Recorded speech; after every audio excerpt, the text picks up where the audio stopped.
the emotion level. How ready are you guys to go? Oh, it's great to be here. I'll start with that. I mean, this is, why you play, to get to this point, hopefully further. So, we're excited to be back here in Houston.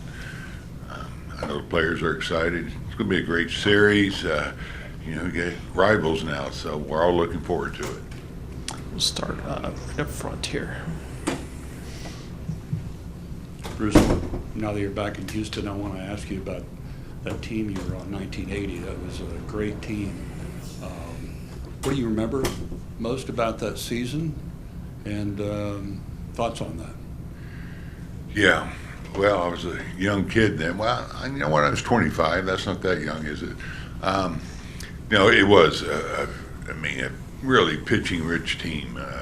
We had some outstanding starters and relievers. I do remember losing J.R. Richard that season, unfortunately, with the stroke. And Vern Roll stepped in, did a great job of having Nolan Ryan and Necro on that team. Andrew Har, just a very, very good pitching staff and a very gritty team. Kind of led by Enos Cabell. He was one of our leaders. But Ashby behind the plate. Just a very talented ball club, and Terry Poole. So many. I hate to leave somebody out, but it was a fun team. A lot of close ball games. 1-0, 2-1. That was our type of baseball, and got very close to getting to the World Series. Questions for Bochy? In the back here. Bruce, can you give me one word to describe your team, and can we get an update on Scherzer and his ability to play for you? I'd say gritty. We've had our ups and downs, but they keep fighting. They keep grinding. Through the ups and downs that we have had all season. That's what I feel good about this team. There's no quit in them, and you saw how our season went. Got off to a great start, and we had a battle at the end, which they did, and they found a way. Had to go in Tampa and Baltimore to get to this point. So it's a team that's very motivated, close-knit group that plays the game right. They play it hard. Scherzer update? Max is doing well. He's doing well. After our workout today, we get together. We'll get the staff, of course, Chris Young, his staff, and we'll talk about the roster. But he's doing really well. Second row on your left, Kennedy. What about John Gray? I feel like we haven't asked about him in a couple of days. Yeah, John is somebody we will discuss. He's going to play catch today, maybe take a bullpen. We'll see where he's at. So he's a guy that has, he's kind of on the fence, to be honest, a little bit, but reports are he's feeling really good today. So I look forward to talking to him after he throws. Go to Evan in the second row. To follow up on Gray, has he thrown off a mound since the injury? Yes. He has. Okay. Was that for the first time this week? Yes. Okay.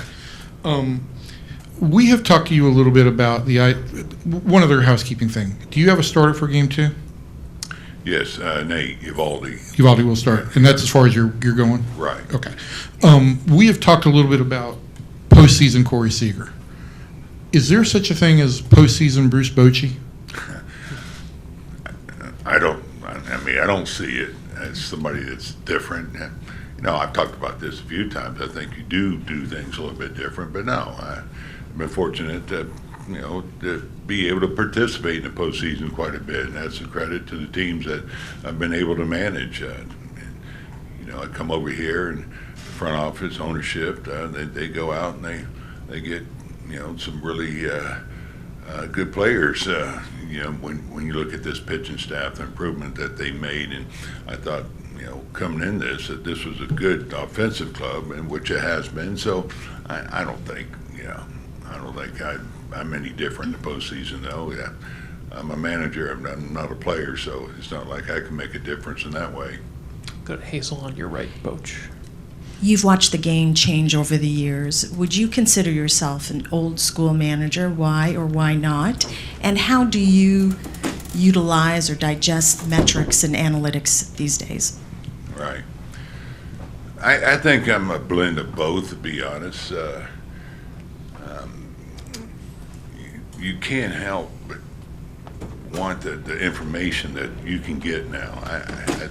I mean, you're crazy not to use it all. I have Mike Maddox, and you can say, well, he's old school, but trust me, I work with Mike every day, and we both try to use all the analytics we can get. It helps you make decisions, not just who's playing or who's starting, but during the game. But I think the best way I would describe myself as a guy that blends it. I still have my way of doing things, and I still think I use my gut, my instinct at times. But that's not shooting from the hip. That's still getting all the information you can get as you go into a game, and as you prepare for a game. And if you prepare in the right way, I think then it's easier to make those quick decisions, or even use your instinct at times when you have to.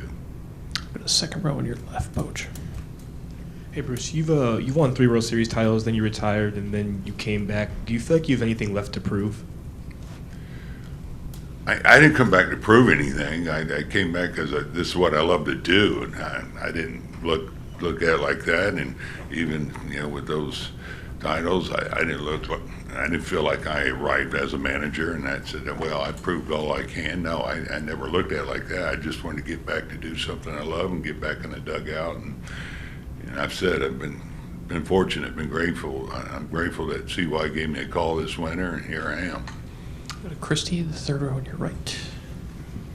With you and Dusty being the 2 oldest managers in baseball, squaring off in this series, I wondered, do you think there's specific things that older managers bring to a team that maybe a younger guy doesn't?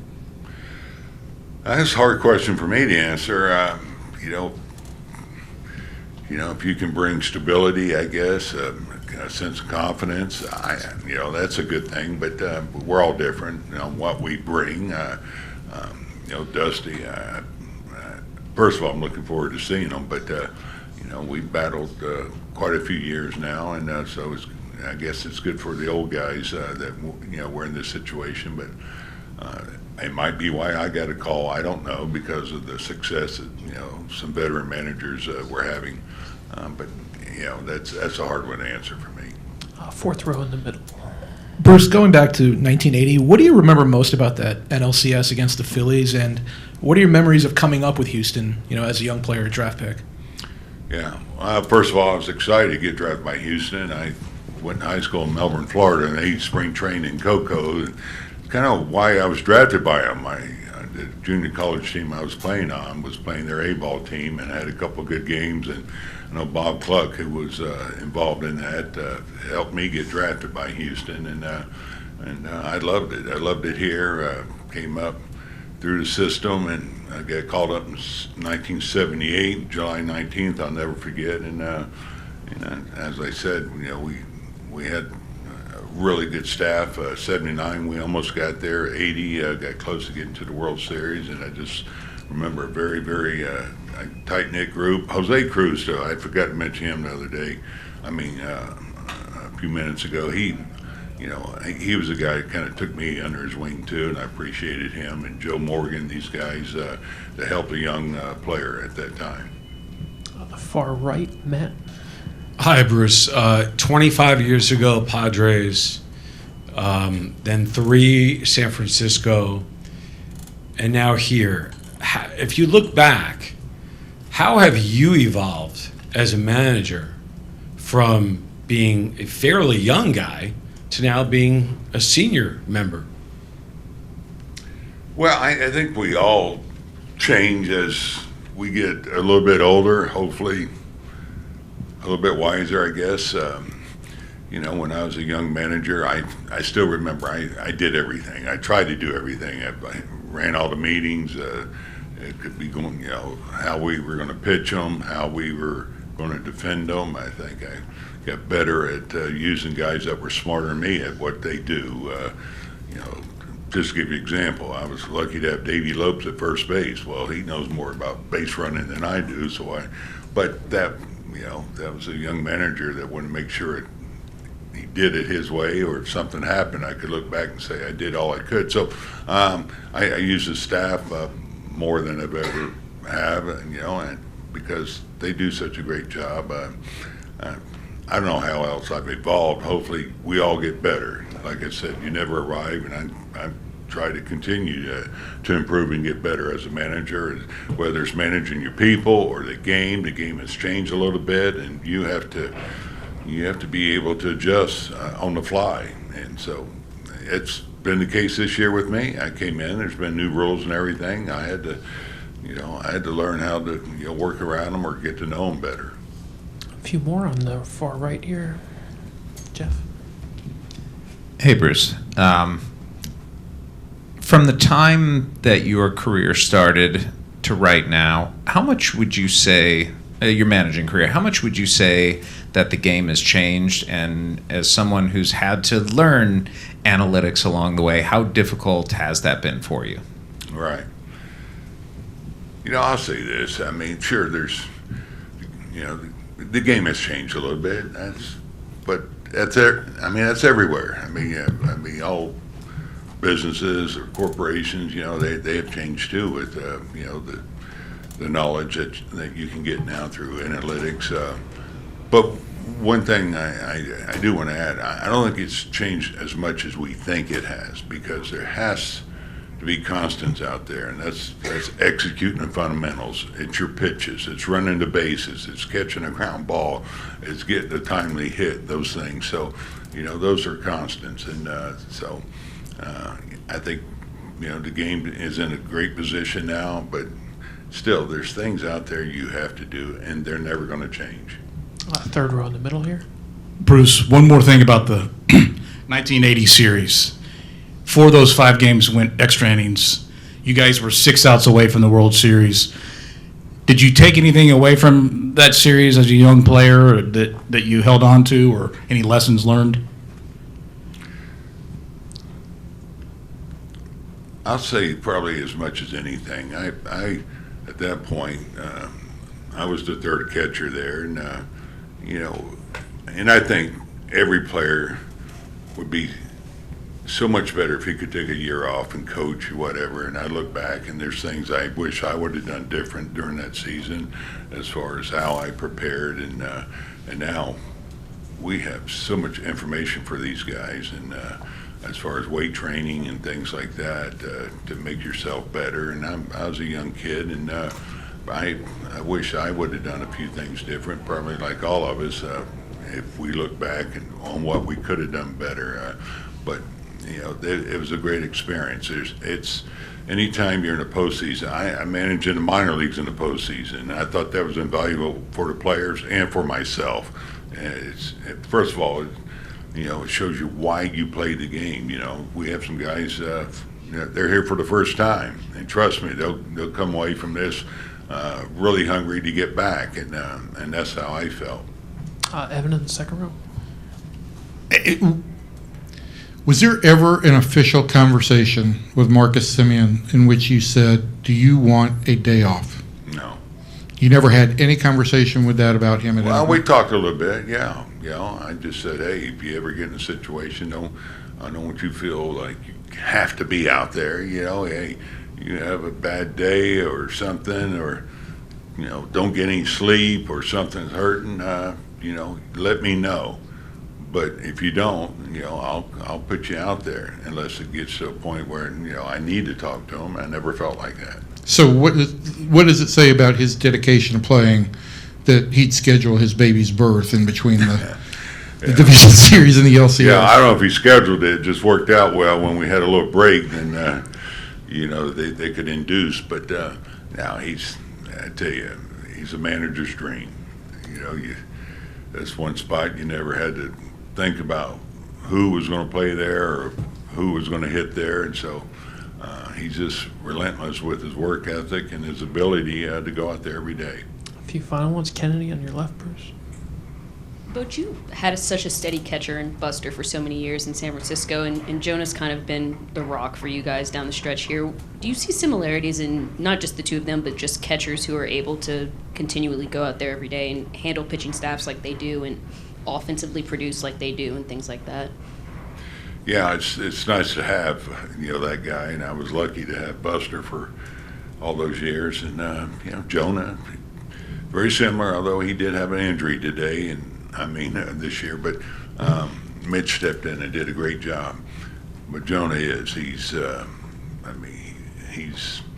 guy that leads his staff. He's a tremendous receiver, thrower, and switch hitter.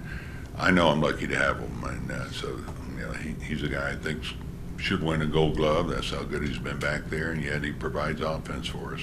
I'll take two final ones on your right here. Bruce, how has Leota Taveras progressed from the month of September going into the postseason? Yeah, he's doing a really good job of just quieting things down and not expanding, shrinking the zone a little bit, and that's when he's good. When he's doesn't have a lot of movement going on up there, and so that's the key for him. And earlier in the season, once he got going, he was really good. I mean, if you looked at what he was hitting and everything, you're wondering why he's hit ninth. That's how good his numbers were. And he got us synced there a little bit, but in September he got it back together, and he's just throwing out good at bats. He's taking his walks, and he's using the whole field, and he's making them throw strikes. I'll finish up in the first row right here. Bruce, for a wider audience, the spotlight is on names like Marcus Semien and Corey Seager, but you mentioned a little bit about Jonah Heim's defense, what Mitch Garver has done recently, Nathaniel heating up. These quote-unquote under-the-radar guys, how important are they for what your team is trying to accomplish and what it has accomplished so far? Yeah, if you look at our club, I'll say, I'll cliche this, with the team effort thing, but that's really what it's been. When you look at our lineup, we're getting production from everybody, and the guys under the radar you don't hear much about. A kid like Carter coming up, it's been different, I think, on a daily basis on what part of the order has done a lot to produce runs for us, and so those guys are a key for us. Sure, you're going to hear about the Seagers, and Marcus and those guys, but really it's been everybody, and that's what's made it work for us. Bochy, thanks so much. Appreciate it. Okay.